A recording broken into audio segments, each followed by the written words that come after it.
Bueno, muy buenas noches, docente. Quien le habla es el alumno Armando Hualpapeño, eh, de la Facultad de Derecho y Ciencias Humanas de la carrera de Derecho. En este caso es del curso Filosofía de Derecho. El tema es de la tarea académica uno y los que integramos este grupo es mi persona y la compañera Deira González Astonitas, a cargo del docente Luis Giancarlo Ventura Vázquez. Bueno, en este caso, el caso que hemos escogido y que vamos a presentar es sobre el caso de Fujimori y la calificación de los hechos de Barrios Altos y la Cantuta como crímenes de lesa humanidad. En este caso, nuestro grupo, lo que proponemos es el caso siguiente. En el año 2007, a cargo del juez César San Martín, como miembro de la Sala Penal Especial de la Corte Suprema, presidió el juicio del expresidente Alberto Fujimori, donde se le ha acusado por homicidio calificado, lesiones graves y secuestro agravado. La sentencia ha declarado improcedente a los alegados de la defensa del acusado. De esta manera, tras un largo juicio de Alberto Fujimori, ha sido condenado en el año 2009, en abril, a 25 años de prisión por ser autor mediato de las matanzas de Barrios Altos y la Cantuta. Bueno, ¿no? En estos mecanismos sumados al inalcanzable esfuerzo de los abogados y jueces, procuradores, investigadores, de todo aquel que interviene en la ejecución, dan la esperanza de que la justicia prevalece frente a las adversidades, ¿no?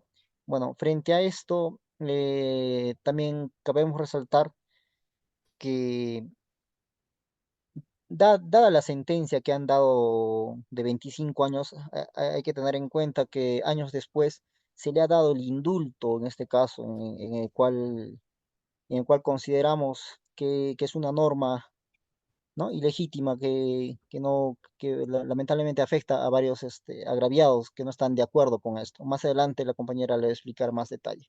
Bueno, a continuación, después de plasmar el siguiente caso, voy a abordar a detalle lo que es la distinción de las teorías positivistas y la crítica del realismo jurídico, donde el positivismo excluyente, dado mención a los siguientes filósofos, como es de Kelsen, Hart, Ferrajoli y Rawls. Comienzo con el positivista, bueno, el jurídico Hans Kelsen, ¿no? Kelsen nos dice que el positivismo jurídico es aquel nombre que le damos a la teoría jurídica, ¿no? Que concibe únicamente como derecho al derecho positivo. En este caso, para el autor, dos son las consecuencias del positivismo jurídico: la distinción entre el derecho y la moral, como dos órdenes sociales diferentes, y la distinción consiguiente entre el derecho y la justicia. Para analizar el caso, en este caso desde las teorías impositivistas y la crítica del realismo jurídico, eh, en este caso Hans Kelsen, en el positivismo excluyente, en teoría, Kelsen propone que es el derecho, que es un sistema de normas jerárquicamente estructuradas, donde la validez de una norma depende de su conformidad de normas superiores, esto culminando con la Constitución como norma fundamental. En aplicación, en este caso, el juez que estaba a cargo, que es el juez San Martín Castro, ha aplicado rigurosamente las normas legales peruanas y los tratados internacionales de los derechos humanos, estos ratificados en Perú.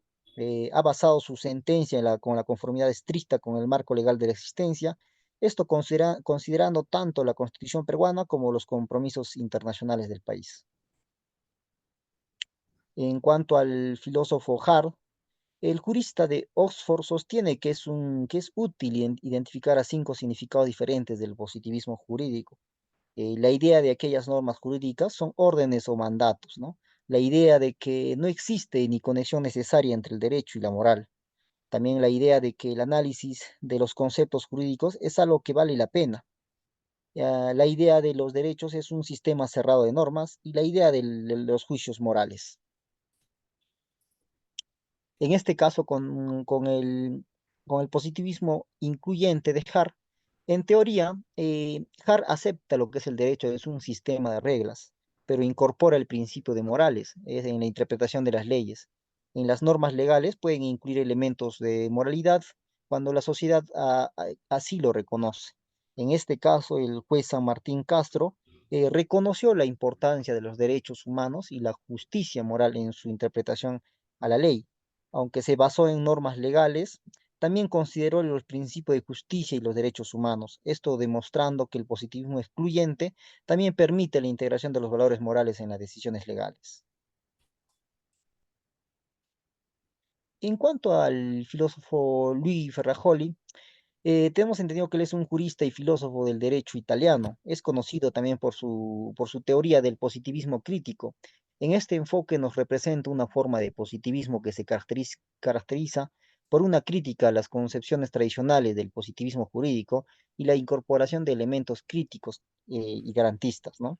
Algunas características del positivismo crítico de Ferrajoli son el garantismo jurídico, la crítica de formas tradicionales del positivismo, el derecho de garantía frente al poder, la teoría de los principios, el pluralismo jurídico y la criminalización de secundaria, ¿no? En este caso, el objetivo, lo que nos da a entender Ferrajolis, es separar la distinción legítimamente externa e interna de la distinción entre el derecho positivo como hecho y derecho natural como valor, básicamente porque produce conclusiones erradas, ¿no?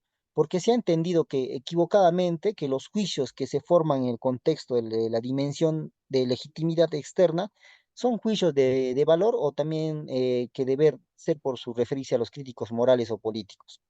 A diferencia de lo que formulan en la dimensión de la legítima interna, que son juicios de hecho en hecho cuanto se refiere a la existencia de normas, es decir, por su pertenencia del derecho positivo.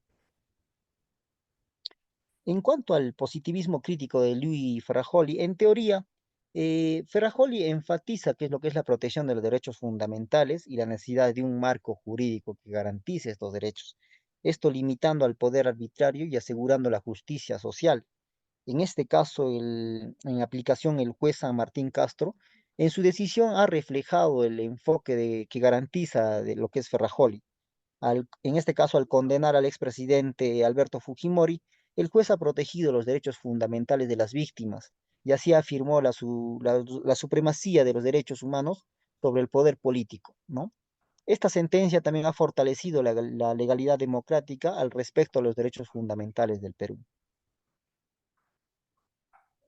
En cuanto a Alf Rose, este distingue seis tesis centrales o principales del positivismo jurídico. Según el jurista escandinavo, no existe conexión necesaria entre el derecho que es el derecho que deba ser. La distinción entre el derecho y la moral se da la distinción entre dos distintos de hablar acerca del derecho. En este caso, la concepción imperialista de las normas jurídicas, la idea de que todo ordenamiento jurídico debe ser obedecido.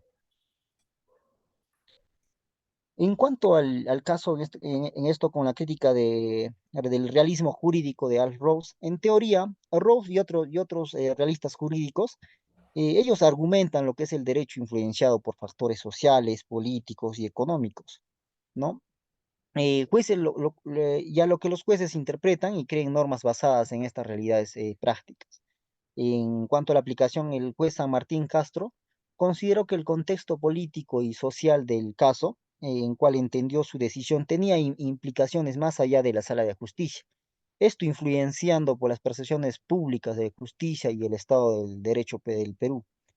En su sentencia fue un acto de reafirmación del compromiso del sistema judicial con la verdad y la justicia en un entorno donde la impunidad había sido algo común. Bueno, voy a dar pase a mi compañera para que continúe con el texto. Muchas gracias. A continuación, daré las conclusiones del tema. El juez César Martín Castro, al condenar al expresidente Alberto Fujimori, aplicó una combinación de enfoques jurídicos y morales. Su decisión reflejó elementos del positivismo excluyente de Kelsen, al adherirse estrictamente al marco legal, también del positivismo incluyente de Hart, al integrar principios de justicia y derechos humanos, del positivismo crítico de Farrajoli, al proteger los derechos fundamentales y limitar el poder arbitrario, y del realismo jurídico de Rose al considerar el impacto social y político de su sentencia. También tenemos que el realismo jurídico de Rose representa una importante ruptura con el positivismo legal, al reconocer la conexión ineludible entre el derecho y la moral, ampliar el alcance del estudio del derecho y destacar el papel interpretativo y creativo de los jueces. También es importante señalar que la posición del Kelsen ha sido objeto de críticas y debates en la filosofía del derecho. En resumen, el positivismo incluyente de Hart se caracteriza por su disposición a considerar elementos no positivos, su enfoque en las reglas secundarias y primarias y su reconocimiento de la importancia de la obligación interna y la sanción social en el cumplimiento del derecho. También el positivismo crítico de Ferrajoli busca superar las limitaciones del positivismo tradicional al incorporar elementos críticos, éticos y garantistas en la teoría jurídica. Después del recorrido conceptual y teórico desarrollado en esta investigación, nos damos cuenta de que existen diversas consideraciones o puntos de vista sobre lo que comprendemos como positivismo jurídico. El estudio del derecho no puede limitarse únicamente a su estructura formal, sino que debe considerar también las dimensiones morales, sociales y sustantivas para garantizar un sistema jurídico justo y coherente. Sobre la propuesta de solución sobre normas inconstitucionales vigentes de nuestro caso presentado, cabe mencionar que en el caso de Alberto Fujimori y su condena por las matanzas de Barrios Altos y La Cantuta en el año 2019, planteó una serie de desafíos legales y constitucionales en el sistema judicial peruano.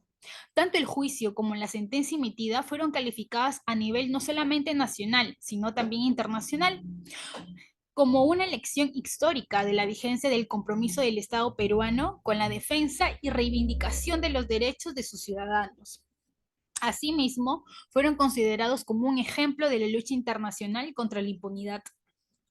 Por un lado, el juicio contra Fujimori se garantizó por ser un paradigma de respeto al derecho al debido proceso y a la imparcialidad e independencia judicial, garantías que, como se ha señalado en la Corte Interamericana de Derechos Humanos, fortalecen las bases del Estado de Derecho y fomentan el arraigo y la práctica de valores democráticos.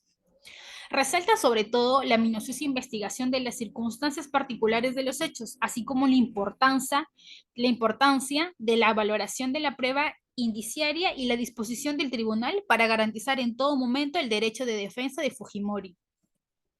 En segundo lugar, cabe recordar que la Corte Interamericana, en sus decisiones en los casos de Barrios Altos y La Cantuta dictadas contra el Estado peruano, calificó como crímenes de lesa humanidad a las detenciones arbitrarias, ejecuciones extrajudiciales y desapariciones forzadas ejecutadas por el destacamento Colina.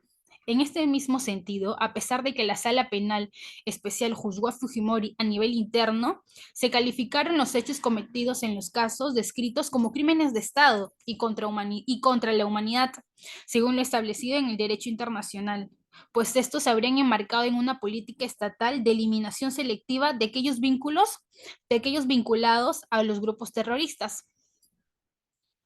A pesar de ello, el 24 de diciembre del 2017, de manera sorpresiva para todos los peruanos, el entonces presidente Pedro Pablo Kuczynski decidió conceder un indulto humanitario a favor de Alberto Fujimori, quien se encontraba cumpliendo los 25 años de condena por los delitos antes mencionados. Pero recordemos que para ello el presidente Pedro Pablo Kuczynski se basó en que él tenía el poder, ya que en nuestro país la facultad del presidente de la República de conceder indultos, de conmutar penas y otorgar el derecho de gracia se encuentran establecidos en el artículo número 118, inciso 21 de la Constitución Política del Perú. En el marco del expediente 06 del 2021, el Juzgado Supremo de Investigación Preparatoria estableció que la resolución suprema que concede, entre otros, el indulto por razones humanitarias al sentenciado Alberto Fujimori carecería de efecto jurídico y declaró fundado el pedido de la parte civil de no aplicación del indulto. Esta decisión fue confirmada el 13 de febrero del 2019 por la Sala Penal de la Corte Suprema. Pero a pesar de ello, el 17 de abril del 2020, el ciudadano interpuso una demanda de habeas corpus en Ica a favor de Alberto Fujimori, solicitando se declarara nula la resolución que declaró la nulidad de este indulto que se le había otorgado. Tras realizarse todas las etapas y actuaciones procesales requeridas, este caso llegó hasta la sede Tribunal Constitucional, alegándose una vulneración de los derechos a la libertad personal a ser sometido a torturas o tratos inhumanos o humillantes. Por ello, el 17 de marzo del 2022, el Tribunal Constitucional declaró fundada la demanda, restituyendo así los efectos de la resolución suprema que concedían el indulto humanitario a Fujimori y dispuso su inmediata libertad. En respuesta al mencionado fallo de las solicitudes presentadas por las víctimas, el 7 de abril del 2022, la Corte Interamericana resolvió requerir al Estado abstenerse de ejecutar lo dispuesto por la sentencia del Tribunal Constitucional y realizar una supervisión específica relativa al indulto por razones humanitarias concedido a Alberto Fujimori, a través de la supervisión del cumplimiento de la obligación de investigar, juzgar y sancionar las graves violaciones a los derechos humanos cometidos por este expresidente en los casos de Barrios Altos y La Cantuta. Pero cabe aclarar que este auto fue emitido con razón de los pedidos de la aclaración de la defensa de Fujimori y del procurador público respecto a la sentencia del 17 de marzo que declaró fundada la demanda de habeas corpus presentada a favor de Fujimori, restituyéndose el indulto humanitario y disponiendo su libertad. Al respecto, conviene recordar que de acuerdo al artículo número 121 de nuestro Código Procesal Constitucional, las sentencias del Tribunal Constitucional son inimpugnables, pero es posible solicitar las aclaraciones sobre conceptos contenidos en ellas. Cabe mencionar que PPK concedió este indulto humanitario argumentando razones de salud. Esta decisión provocó manifestaciones masivas y una profunda división en la sociedad peruana, ya que muchos vieron este indulto como una burla y como un acto de impunidad, mientras que otros lo defendieron como un gesto humanitario hasta el expresidente que había de una u otra manera erradicado con el terrorismo que se vivía en esos tiempos.